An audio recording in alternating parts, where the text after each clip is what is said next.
क्या नहीं कहा क्या स्कूल में बैठे ये भाई जब कहते हैं नाक पर बल्कि क्या तो रहे जमाने में। उत्तर प्रदेश के अयोध्या जिले में रामलीला समारोह में रावण की भूमिका निभा रहे एक कलाकार की दिल का दौरा पड़ने से मौत हो गई।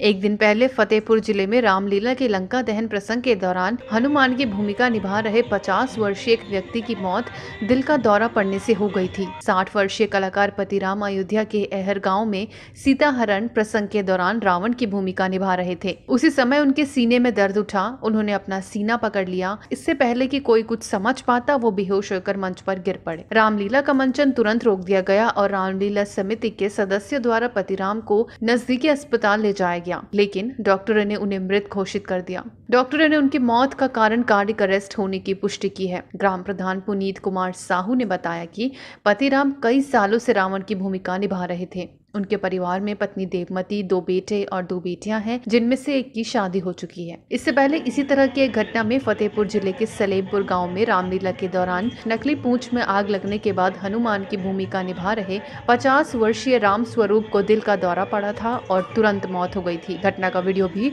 सोशल मीडिया पर वायरल हो गया।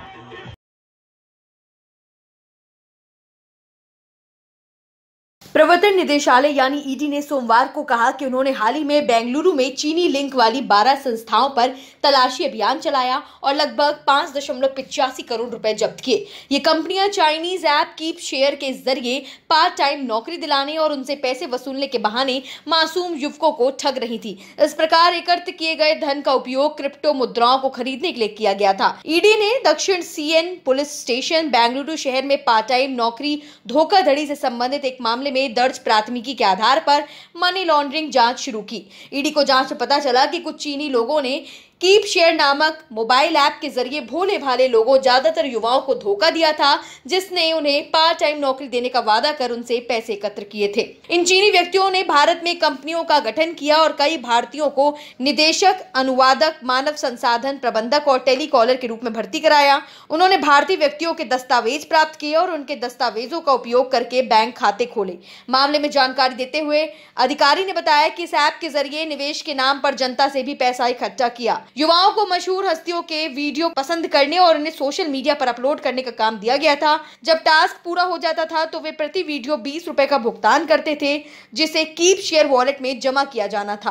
पुलिस द्वारा दायर चार्जशीट के अनुसार 92 आरोपियों में से 6 चीनी और ताइवान के नागरिक हैं, जो पूरे घोटाले को नियंत्रित कर रहे थे।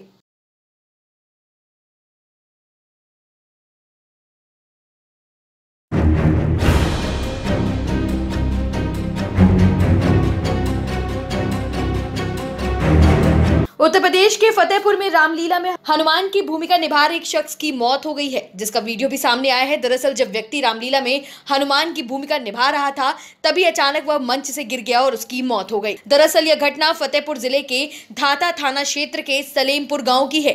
वायरल हो रहे वीडियो में साफ देखा जा सकता है कि बैकग्राउंड में हनुमान जी का लीला से संबंधित गाना चल रहा है और अभिनय कर रहा शख्स मंच पर गदा लेकर कूद रहा है। अचानक से शख्स की तबीयत बिगड़ती है और वह मंच से नीचे गिर जाता है। एक अधिकारी ने कहा कि रामलीला के दौरान हनुमान का किरदार निभा रहे राम स्वरूप जमीन पर गिर गए और 1 मिनट के भीतर उनकी मृत्यु हो गई। उन्हें अस्पताल ले जाया गया, जहां उन्हें मृत घोषित कर दिया गया।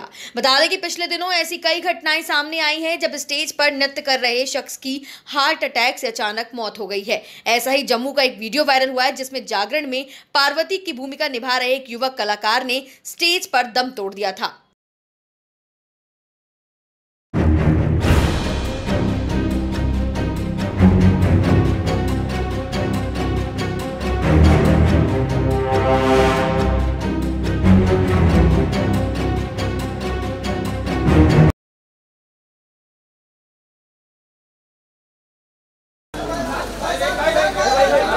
आर्यन भाई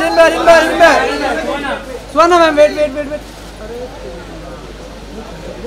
Superstar Shah Rukh Khan's children Aryan Khan and Suhana Khan on Monday made heads turn with their stylish appearance at the special screening of Madhuri Dixit's starrer Majama. Aryan looked dashing in white sweatshirt paired with cargo pants. The handsome chap accessorized his look with a stylish pendant.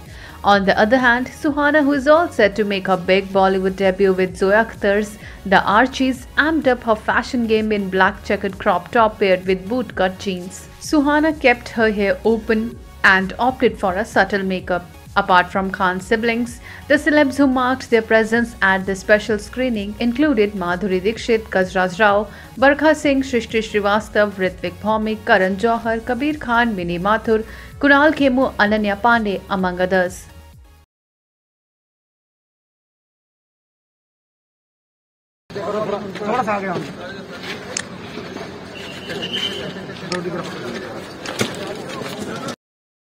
Jammu Kashmir के महानिदेशक कारागार हेमंत कुमार लोहिया की मंगलवार को जम्मू में हत्या कर दी गई।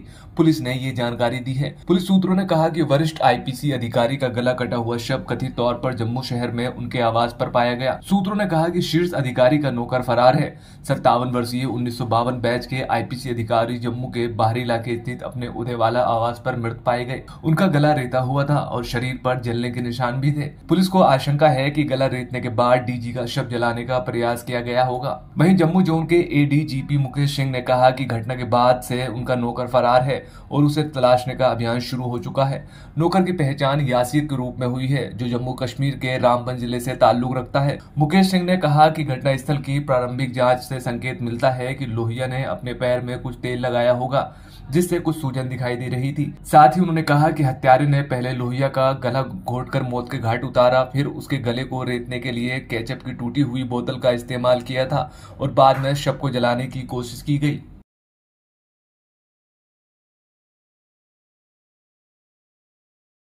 समाजवादी पार्टी के नेता और यूपी के पूर्व सीएम मुलायम सिंह यादव की तबीयत बिगड़ने के बाद उन्हें मेदांता के आईसीयू में भर्ती कराया गया। उत्तर प्रदेश के 82 साल के मुलायम सिंह यादव का कई दिनों से मेदांता अस्पताल में इलाज चल रहा है। फिलहाल मुलायम सिंह यादव की तबीयत स्थिर बताई जा रही है। हालांकि अस्पताल ने कोई मेडिकल बुलेटिन जारी नहीं की है। सूत्रों के मुताबिक शनिवार को मुलायम सिंह का ऑक्सीजन लेवल कम हो गया था और उन्हें चेस्ट इन्फेक्शन भी था।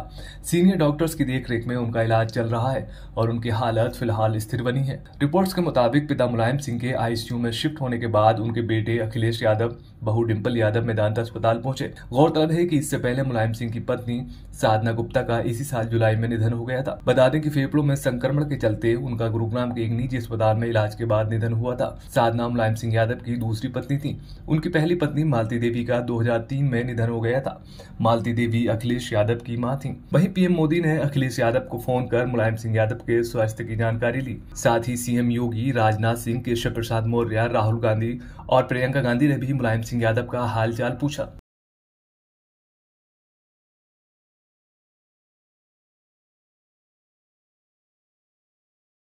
राज्यसभा चुनाव के दौरान क्रॉस वोटिंग करने वाले जेडी के 2 निष्कासित विधायकों को नोटिस जारी किया गया है। कर्नाटक विधानसभा की सचिव विशालाक्षी ने कोलार विधायक श्रीनिवास गौड़ा और गुब्बी विधायक एसआर श्रीनिवास को नोटिस जारी किया है। शिकायत में पार्टी ने दोनों विधायकों को विधानसभा से निष्कासन की मांग की थी। नोटिस में विधायकों को आरोपों पर लिखित स्पष्टीकरण देने को कहा गया है। दोनों विधायकों पर आरोप था कि श्रीनिवास ने बीजेपी के राज्यसभा उम्मीदवार लहर सिंह को वोट दिया था। श्रीनिवास गौड़ ने घोषणा की थी कि उन्होंने जेडीएस के नेतृत्व को शर्मिंदा करते हुए कांग्रेस को वोट दिया था। दरअसल जेडीएस विधायक वेंकटराव नदगौड़ा ने दोनों के खिलाफ सदस्यता समाप्त करने की मांग के खिलाफ शिकायत दर्ज कराई थी। सत्तारूढ़ भाजपा कर्नाटक में सभी राज्यसभा उम्मीदवारों की जीत सुनिश्चित करने में कामयाब रही, हालांकि उसके पास आवश्यक संख्या नहीं थी। क्रॉस वोटिंग के बाद जेडीएस ने दोनों नेताओं को पार्टी की प्राथमिक सदस्यता से निष्कासित कर दिया था। Subscribe now and press the bell icon. Never miss an update.